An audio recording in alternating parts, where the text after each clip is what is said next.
Hey YouTube.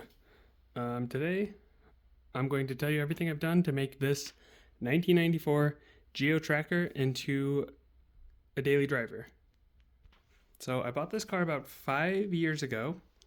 Ooh, the lighting is really showing off that hail being there. Wow. Bought this car about 5 years ago at 158,000 miles. And now we are at 198.7 thousand. So I've done like 40,000 miles driven on this car.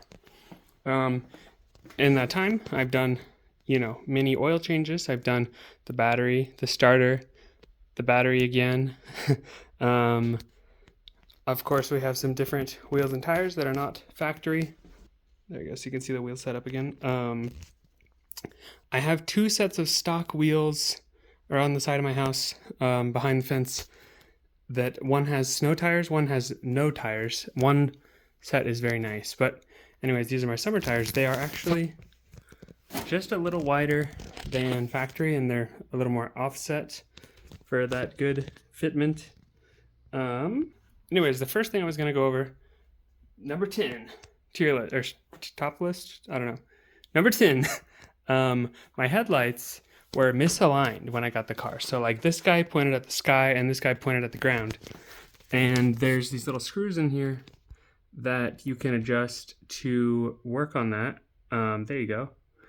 And that wasn't enough. And so we ended up having to take the front grille off and basically redo it all. It was kind of weird. There was like some weird like springs on top of that go around a screw. It was gross. But then we also got some new headlights. Sorry, not headlights, just bulbs from Hella. And these ones say standard on this box, but we got the high wattage. And so the high wattage bulbs that we put in there, now the headlights in the car are much brighter, but they're the factory housing, and it was a very cheap upgrade. But high wattage bulbs from Hella, highly recommend this upgrade / mod. And speaking of lights, let's see. The very first thing I did when I got this car is I put a new bulb in this thingy. It's finicky, but it's a little LED. But number 9 for our top 10 list is I got the amber to red taillights, because my factory taillights were all red except for the reverse light. With amber turn signals, you are more likely to be noticed on the road. Also, look, it matches the orange. It's nice. But I've also put LEDs in the reverse lights. I did not put LEDs in the turn signals because then I would have like the hyper flash. I'd have to wire in resistors. Same with the brake lights / daylight running lights. They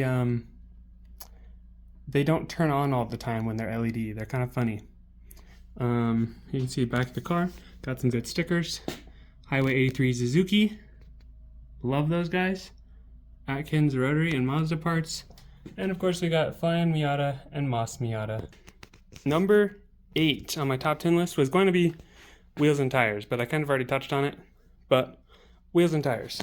Let's see, these guys are a 215 15-inch wheel. I think it's a 15x7, if I'm not wrong.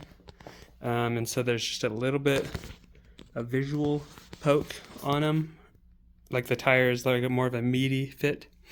But yeah, it's a lot more confident with these summer tires on the highway than with a skinnier stock setup.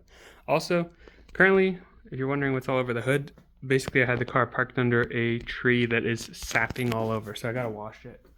But number 7 is I replaced my shocks and struts.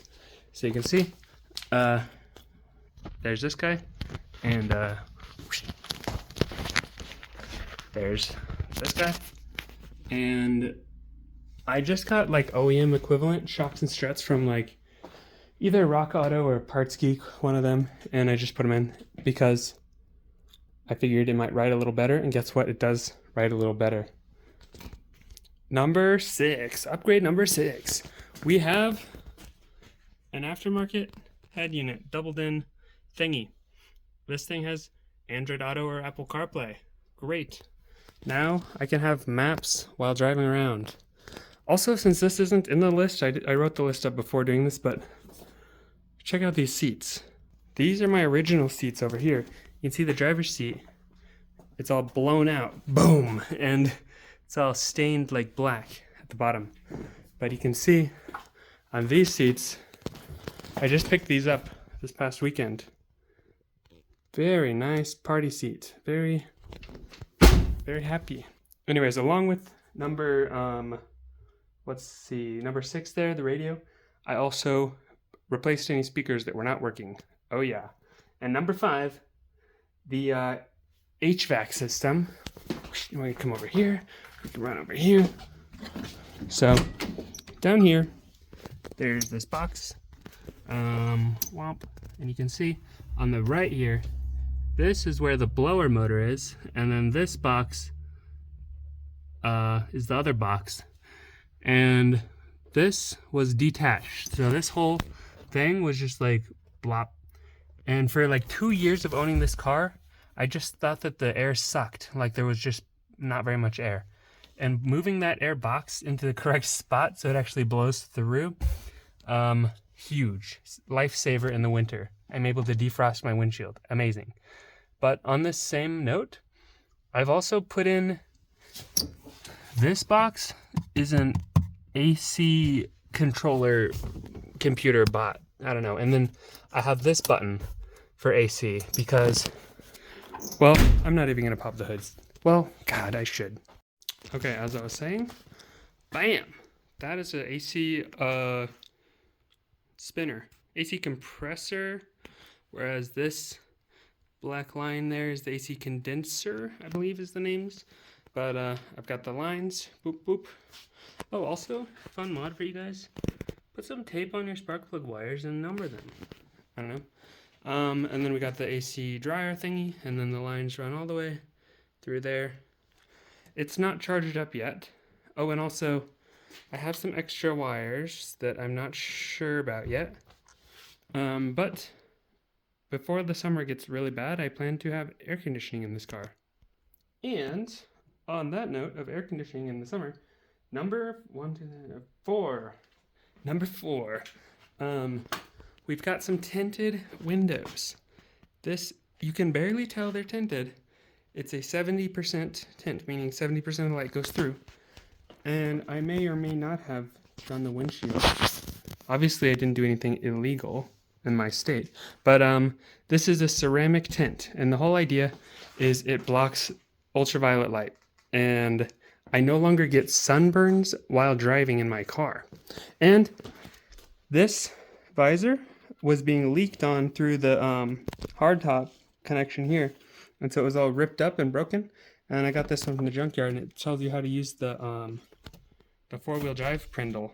You know, this guy. Transfer case stick. Number 3. Probably the biggest thing that I've done for the sake of daily driving is there was a lot of rattling. So on this top, face reveal, there was this side, one of these slides out and opens. And it would rattle in place. And then in this back door, which is locked, basically when you open the back door, take the door card off, there's like some metal on metal that was rattling. And then this top, there was a stick that goes alongside of it to like lock it in. And it was rattling. Everything was freaking rattling. And we isolated one at a time. And now it no longer rattles and crashes. It used to be like absolute headache. Now it's just normally loud road noise for, you know, a 2,000-pound car that is like 6 feet tall. Number 2 on my list, speaking of rattling noises, God, the transitions between these, the speedometer cable would always, wait, it's this one. My other car, it's on this side. It goes brrr, and then it would go wow, wow, wow, wow, haywire, you know? Replace the speedometer cable. Wow, this list isn't really in order, I'm going to be honest. It's just sort of the order that I thought them up. And number 1 mod for daily driving, guys. What is it? Maintenance. Dang it, I already touched on this in the opening. But, you know, like oil change, like just change out your fluids. Just change out your fluids, guys. Put some new spark plugs in. If, you know, put some spark plugs in. I'm going to do the spark plug cables on this guy soon because I haven't. And it's time for a new air filter because I haven't done it since I got the car. But I've done oil changes and I've replaced stuff as it breaks. And speaking of breaking, one thing that broke once, so the drive shaft, also the exhaust. First, let's look at the exhaust. Multiple times it's cracked open and just dropped down, and I've gone to the same muffler shop to get it patched up. But the drive shaft has this like U-joint there. You can see that guy broke one time, and then the drive shaft was like rattling around like craziness. It may have left a scar here, which I then threw some spray paint on so it didn't rust over. I don't know. But then it blew a hole into the transfer case. And so we went to our local junkyard and bought a transfer case, pulled it ourselves, and brought it home. And we put that in. Bench pressed it in on the driveway. But yeah, do your regular maintenance. That's the number one mod you can do for daily driving. Thus concludes the list. Now, would I recommend you get a Geo Tracker or Suzuki Sidekick or the other name for daily driving? No. But if you are going to get one, make sure it's the cute one. Don't get like the second gen where it looks like it got stung by a bee. Yeah, and if you get one, and if you daily drive it, get the right wheels that are just a little further out, just a little bit wider of a tire, and you're going to survive on the highway. Oh, you know what else I didn't mention? The hardtop. You know, shout out to Highway 83 Suzuki. The hardtop gasket, this like weather stripping that goes all the way around. And on this guy, full rectangle, I replaced that. And I get less leaking and just a little bit less road noise. Yeah, but it's probably one of the worst cars you can choose for daily driving.